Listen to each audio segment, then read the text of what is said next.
The Zarkon Empire had never lost a war. For 1,000 years, their fleets moved across the stars, crushing any resistance in their path.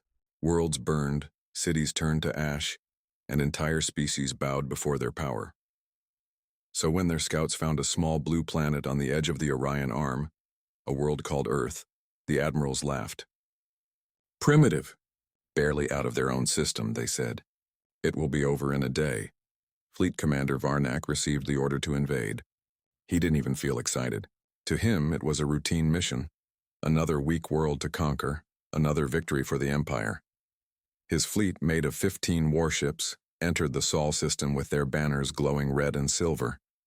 The ships were giants, each one the size of a city, armed with plasma cannons and ion torpedoes. Against such power, the humans had no chance. At least that's what they believed. As Varnak's ships passed Mars, something strange happened. Dozens of old Terran satellites suddenly came online. Their signals began to shift, turning toward the invading fleet. One of Varnak's officers frowned. "Commander, these satellites—" "They're ancient, but they're tracking us." "Tracking?" Varnak laughed. "They can track all they want. Their weapons cannot even scratch our hulls." But a moment later, the fleet's navigation screens flickered. Some kind of digital interference was spreading through the system. Terran code. Fast, encrypted, unreadable. "Block it," Varnak ordered. "It's just primitive tech." Yet the interference didn't stop. One by one, their systems started to slow. The Zarkons prided themselves on perfect control, but now something, or someone, was rewriting their ship data in real time. Varnak stared at the glowing screens. Who is doing this? Before anyone could answer, radar picked up motion near Earth. Several small ships launched from orbit, old, outdated models with rusted armor and slow engines. They looked harmless. The alien crew laughed. "Those are toys," said one officer. "Are they seriously sending museum ships to fight us?" The bridge filled with mocking laughter. Varnak allowed himself a grin. "End this quickly. Destroy them all." The forward destroyer of the Zarkon fleet moved first, its cannons charged with bright blue energy, ready to fire on the human ships. But then, it stopped. The ship's lights flickered once, then went dark. All signals vanished. The destroyer disappeared from the radar completely. At first, Varnak thought it was a system glitch. "Status report," he barked. "Commander, the destroyer's gone." "Gone? Where? There's nothing left. No debris, no explosion. It's just gone." The bridge fell silent. Varnak leaned forward, staring at the holographic display. A moment ago, there had been a massive warship on the screen. Now there was only empty space. He turned to his crew. "Replay the last 10 seconds. The recording showed the destroyer moving forward, charging weapons, bow, and then static, no light, no blast, just sudden nothingness. What weapon can do that?" Someone whispered. No one answered. Another ship in the formation sent a distress signal. "Commander, we're detecting something near us. Invisible mass signatures moving at impossible speed." Before Varnak could respond, the communication cut out. A flash of white light appeared in the distance. When the screens cleared, that ship was gone too. 2 warships erased within minutes. Varnak's blood ran cold. "All ships, defensive formation. Prepare for counterattack." But what were they fighting? There was nothing visible. No incoming fire, no enemy readings, only silence. Then a voice came through the static. "Calm, cold, and unmistakably human. This is Earth Defense Command. You are trespassing in restricted space. Leave immediately." The alien officers froze. No one had expected a warning. Varnak sneered. "So they think they can order the Zarkon Empire around? They'll learn respect soon enough." He gave the order. "Fire everything. Wipe that planet clean." The fleet's cannons charged, ready to unleash destruction. But before the first blast could fire, the power levels across all ships dropped to 0. Every engine, every weapon, shut down one by one. The Zarkon warships went dark. The voice returned, quieter this time. "Final warning, leave, or disappear like the others." Panic spread across the bridge. The crew looked to their commander, terrified. "Commander, what do we do?" Varnak hesitated. For the first time in his long career, he didn't know the answer. He could see the fear in his officer's eyes. He clenched his fists. "Find out what did that," he ordered. "No species from that planet could do this. But deep inside, even he didn't believe those words. Somewhere out there, hidden behind Earth's blue glow, something powerful was watching them. Something that made their advanced warships look like toys. And Varnak had a feeling this was only the beginning. The Zarkon fleet drifted in silence above the blue planet. 15 mighty warships and now powerless. Their engines were cold, their weapons useless, and their communication systems half dead. Inside the flagship Zerath, Commander Varnak stood at the center of the darkened bridge, his eyes glowing in the dim red light of emergency systems. Around him, his crew moved nervously, whispering to each other. "Power level still at 0, Commander," said one officer. "We've tried every restart code. It's like something is holding us, frozen." Varnak's voice was calm but sharp. "It's impossible.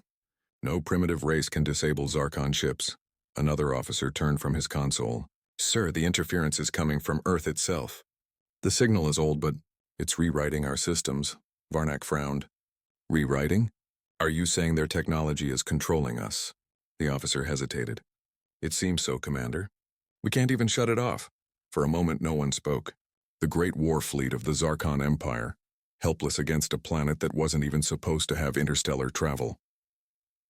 Then, a soft voice filled the bridge again. "This is Earth Defense Command. You are trespassing. Leave orbit immediately." It was the same human voice as before, calm, confident, cold. Some of the crew trembled. One officer whispered, "How are they doing this?" "That voice. It's everywhere," Varnak growled. "Enough. They think they can frighten us with words? Prepare backup systems manually. Bring one reactor online." The engineering crew obeyed, working in silence. Sparks flashed across the bridge as emergency circuits came to life. One by one, the ship's lights brightened. Weak but alive. "Commander, partial power restored," said the chief engineer.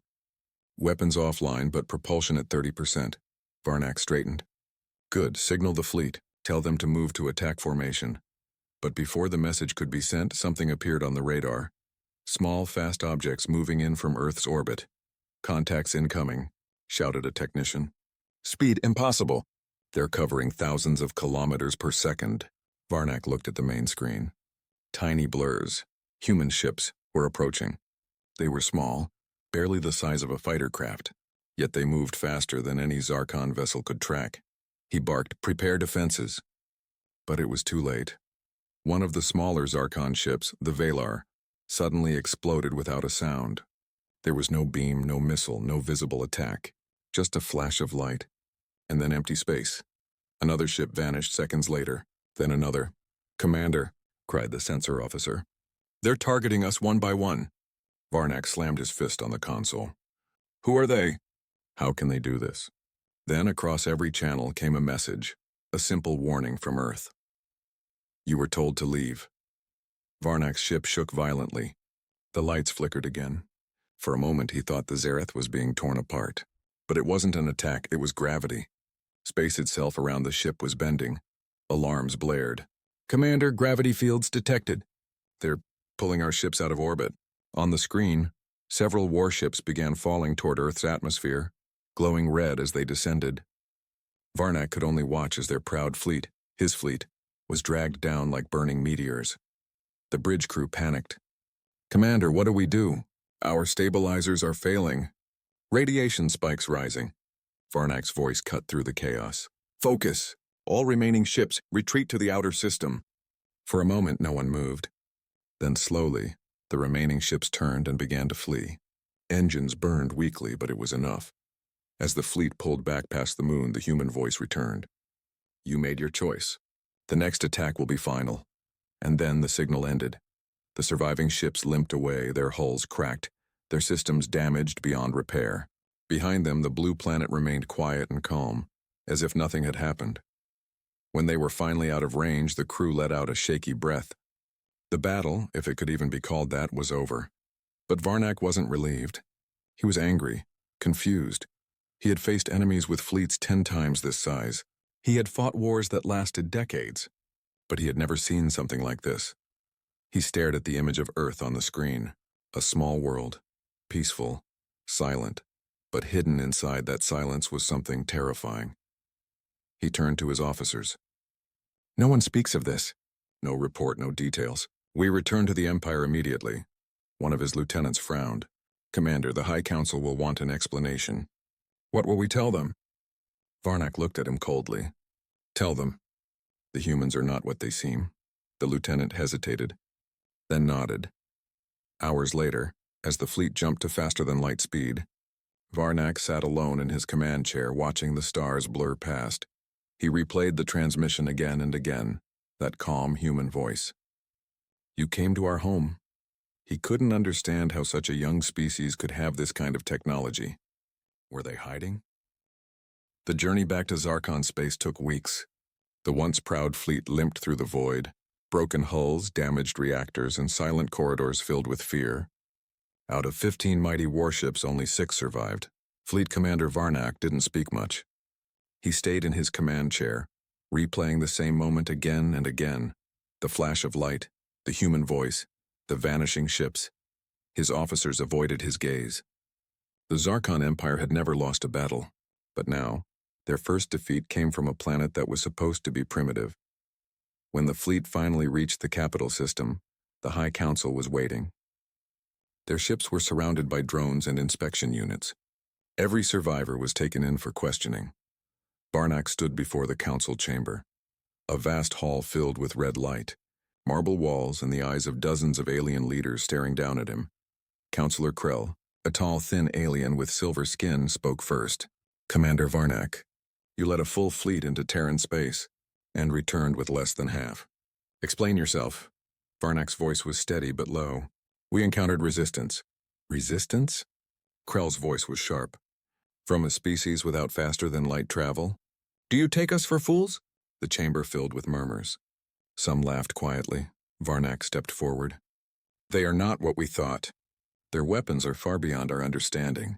They can bend space itself. Our ships vanished without trace. A deep silence fell. Then one of the admirals scoffed. Vanished? You mean destroyed. Your fleet was careless. You lost control. Varnak's claws clenched. No, Admiral. They weren't destroyed. There was no explosion, no debris. They were erased. The council burst into arguments. Some shouted about human lies, others demanded proof. Counselor Krell raised his hand. Enough, Commander Varnak, do you have evidence? Varnak hesitated. The recordings from my ship's sensors were corrupted. But I heard them. A human voice. It warned us to leave. It shut down our systems. And when we attacked, they responded with something we couldn't even see. The council chamber echoed with laughter again. A younger council member leaned forward. A human voice defeated your fleet? Are we now afraid of words? Varnak's glare was cold. You can laugh, Counselor, but I saw what they can do. If we provoke them again, we may not survive the next encounter. Counselor Krell spoke quietly. You speak of this, as if you believe the humans have power greater than ours. Varnak didn't blink. I don't believe. I know. The chamber fell into uneasy silence, then another admiral sneered. Even if what you say is true, why would such a race hide this power? They would have ruled the galaxy by now. Varnak's voice dropped. Maybe they don't want to rule it. Maybe they only fight when someone comes too close. That statement made the room colder. Even Krell hesitated. At last, Krell said, You will remain under supervision, Commander. Your fleet will be studied, your logs examined. Until we confirm your story, you are relieved of duty. 2 guards stepped forward. Varnak didn't resist. As they led him away, he said quietly, When they come, remember what I told you days past. Rumors spread across the Empire. Whispers of humans who destroyed an entire fleet. Most dismissed it as nonsense. Some said Varnak had gone mad. Others feared he had spoken the truth.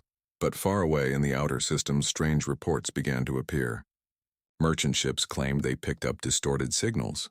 Mining colonies reported ghost echoes on their scanners. Short messages repeating through the void. The message was always the same. Do not return. At first, no one paid attention. Then a transport vessel went missing near the Terran border. Then another. And another. No wreckage. No survivors. No distress beacons. The High Council began to worry. One night, Varnak sat in his dark cell inside the military citadel. He could see the twin moons through a narrow window. The silence was heavy, broken only by the hum of energy shields. Suddenly, the room lights flickered. A soft sound filled the air, static. Then a voice. Commander Varnak. He froze. That voice. It was the same one from Earth. He whispered, "Who are you?" "We warned you." The sound grew louder. The static turned into words. "You should not have come." The lights flashed red. The guards outside shouted as alarms echoed through the corridors. Varnak stood, his eyes wide. "What do you want from me?" "Nothing. But they are coming." The voice vanished. The lights returned to normal. Moments later, a terrified guard opened the door. "Commander." "The outer colonies, they've gone dark. Entire systems aren't responding." Varnak's heart pounded. "How many?" "4 systems so far." "And the number is rising," Varnak whispered. "It's starting." The next day, the council held an emergency meeting. The reports were undeniable. Multiple sectors near Terran space were silent. Long-range probes failed to return. The last transmissions from those systems mentioned a black object moving through space. Counselor Krell looked pale. "Is it the humans?" No one answered. Finally, one of the admirals said, "If this is true, they're already advancing toward us. We need to prepare for war." Varnak, still under guard, was brought into the chamber. He looked around the frightened faces and said quietly, "You can't fight what you don't understand." Krell turned to him. "Then tell us, Commander, what are they?" Varnak hesitated. His voice was low. "Not invaders. Not conquerors. They are a warning. They don't seek war, but when it comes, they end it completely." The chamber went silent again. Every council member stared at him, realizing what his words meant. "End it completely?" Krell repeated. Varnak nodded slowly. "Yes. When they fight, nothing remains." That night, the council transmitted a secret order. No ship shall approach Terran space again. But it was already too late. Far beyond their borders, hidden in the cold dark of the void, something massive moved between the stars. It didn't send messages. It didn't announce itself. It just erased everything in its path, and at its core, deep inside its black hull, a single phrase was written in Terran language. "You came to our home." Ending hook for Part 3. As Varnak looked into the night sky from his cell, he saw something impossible. A shadow covering one of Zarkon's moons. It wasn't an eclipse. It was moving. He whispered to himself, "They're already here." Commander Varnak didn't sleep that night. He sat in his cell, eyes fixed on the cold red light above the door. The words of the human voice still echoed in his head. "They are coming." Outside his window, one of Zarkon's moons had vanished behind a moving shadow. No one believed it was real, but he knew what it meant. The humans were no longer waiting. At dawn, soldiers stormed into his cell. "Commander Varnak," said the officer in charge, "by order of the High Council, you are to be questioned again." Varnak stood silently. His eyes were sharp. "You mean interrogated?" The officer didn't respond. They led him through long metal corridors filled with red light and whispering guards. The entire citadel trembled slightly, as if the ground itself feared what was coming. In the interrogation chamber, Counselor Krell waited. His expression was tight, his tone urgent. "Commander," Krell said, "we've lost 7 colonies now, all near the Terran border. No signals, no survivors. You claimed the humans have a weapon. We need to know what it is." Varnak stared back. "I don't know what it is, but I know where to look." Krell leaned forward. "Where?" Varnak's voice was cold. "On Earth, under the ice." The counselor frowned. "Under the ice?" "Yes," Varnak said. "We intercepted a Terran transmission during the battle. Coordinates point to their southern pole. A frozen wasteland. They called it Project Aegis. It's not natural. Whatever power they used, it began there." Krell's eyes narrowed. "You're asking us to return to the planet that destroyed your fleet?" Varnak didn't blink. "If we don't, we won't have a home left to defend." 2 days later, Varnak was placed aboard a small stealth vessel, along with a group of elite scouts. Their mission was simple: enter the Sol system quietly, reach Earth, and find the source of Project Aegis. As the ship left the capital, Varnak looked back at the glowing world of Zarkon Prime. Something deep in his chest told him he would never see it again. The journey took 6 days. They avoided human satellites, cloaking their signal. But as they neared Earth, something felt wrong. "Commander," said the pilot, "we're picking up faint energy spikes.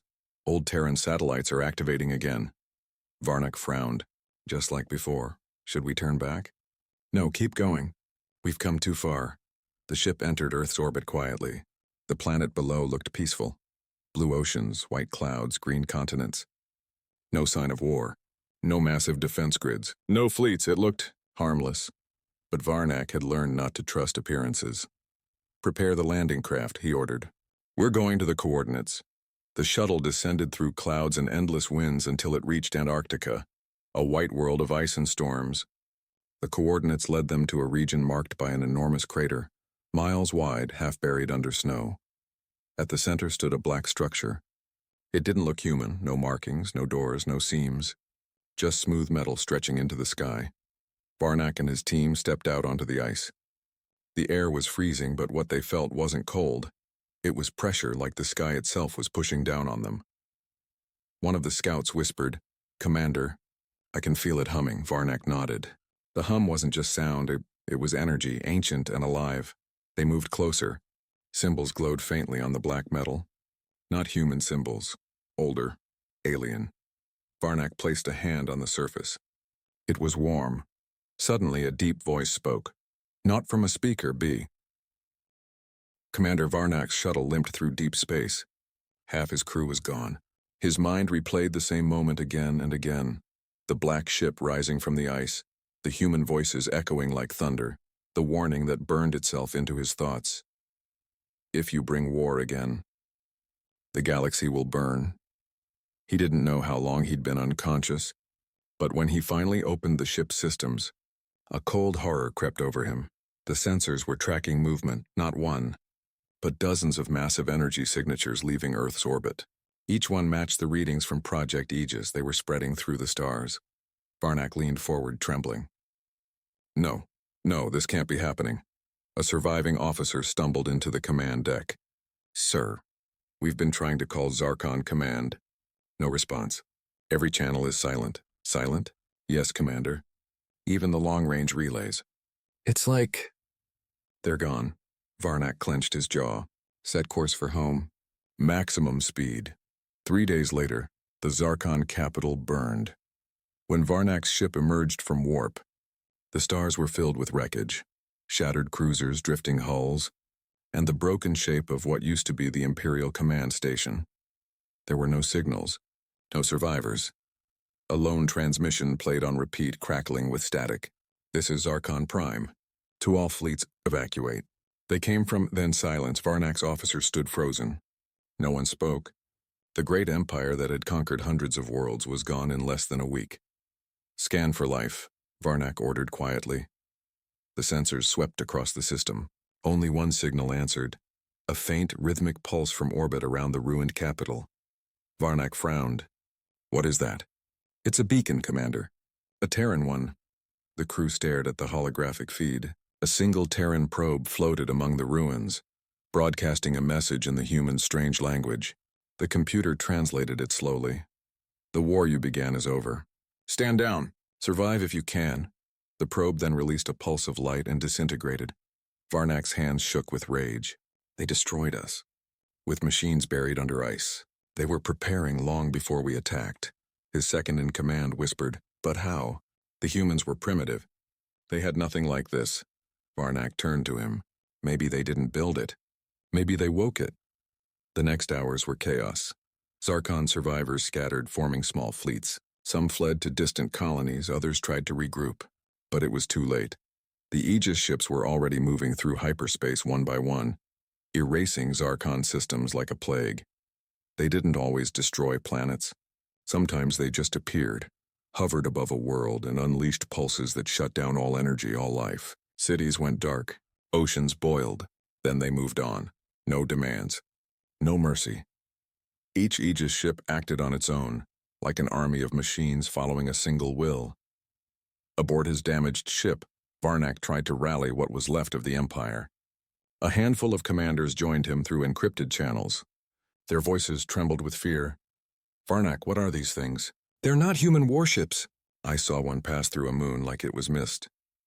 We fired everything we had, nothing touched it. They communicate in frequencies we can't jam.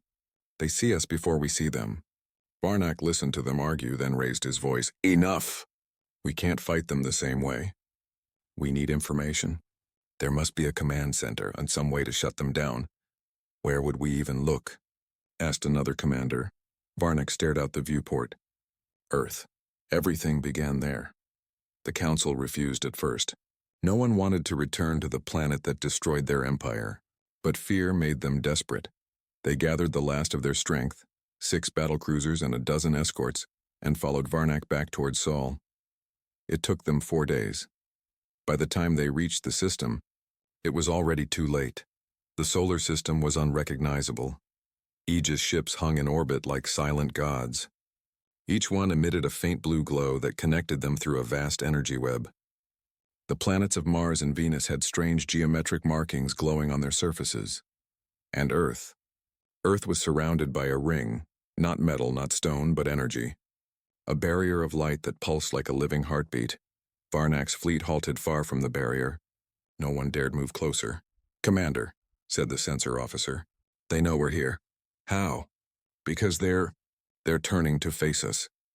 One by one, the massive Aegis ships rotated in perfect formation, all pointing toward Varnak's small fleet.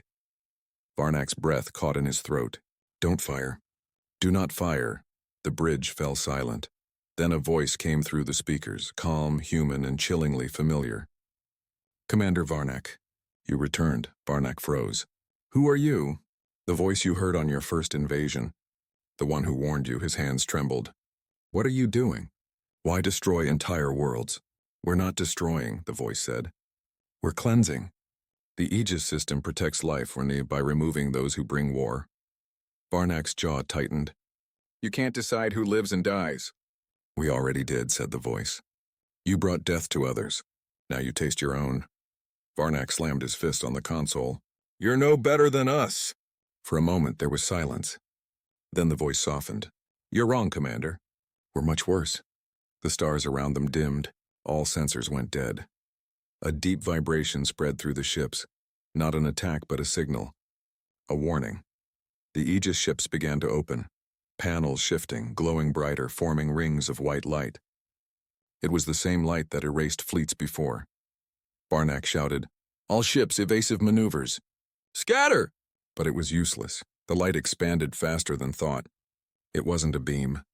It was a wave. A wall of energy that tore through space itself. Varnak watched as one by one the cruisers vanished. No explosions, no debris, just gone. Then the light stopped. His ship floated alone in the void. The voice returned, calm and final. "You were warned. Tell the others. If they bring war again, the Aegis will answer." Then the signal cut off. Varnak collapsed into his chair, shaking. His eyes were filled with reflection from the glowing earth far away. He whispered, "The humans didn't win the war. They ended it." His surviving officer turned to him, pale and trembling. "What now, Commander?" Varnak looked out at the distant blue planet. "Now, we pray they never leave it again." Ending hook for Part 5. As they turned to retreat, the sensors flickered, detecting movement beyond the Sol system. Hundreds of Aegis ships were forming new patterns. Not defense lines, routes. They were leaving the solar system and heading toward other empires. Varnak whispered, "The war is no longer between us and them. The galaxy itself is next." News of Zarkon's fall spread like wildfire. First came the rumors, whispers of cities erased, fleets vanishing, planets going silent. Then came the proof. Burned space lanes, empty colonies, and the terrible phrase etched across every wreckage beacon, "Fear the humans." For centuries, the galaxy had known war, but never like this. No enemy demanded surrender. No species claimed victory. The humans, or whatever now controlled their weapons, simply appeared, judged, and erased.